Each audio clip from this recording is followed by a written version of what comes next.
I'm Eric Haberman. I'm 43 years old. I've been coming to CrossFit for a year, I believe, but more consistently over the last 6 months.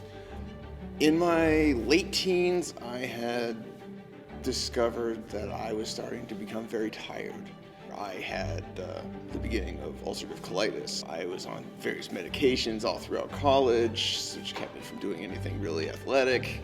Eventually that got so bad I had to have my large intestine removed, and that was a tough recovery because once you start cutting into your abdominal muscle, it gets to be a little tough to move around. After that, I started getting back to a workout routine.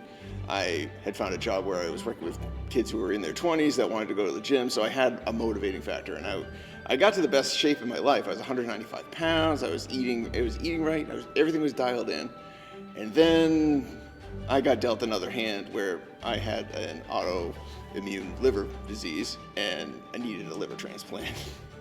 That was devastating, and probably the first time I faced mortality. And that took a lot to recover from, both mentally, physically, to get back into a routine. I signed up for a yoga program called DDP Yoga, but I couldn't stick with it. It was kind of boring, just watching videos. I'm not like going to a class. I came to CFTC after looking online. I've driven by this place tons of times, and I said, okay, I'm gonna go look into it. Scott looked at me, saw how little flexibility and range of motion I still had. Even with the yoga program, I still had struggle, like even getting into a squat.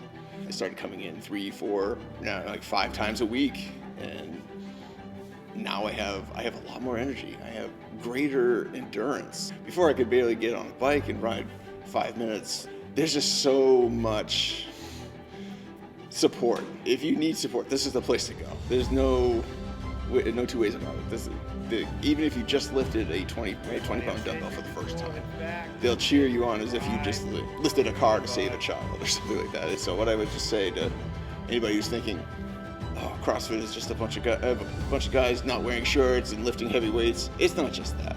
There's scaling. There are ways to help. The coaches are supportive, and that's what I needed, and that's what helps me get through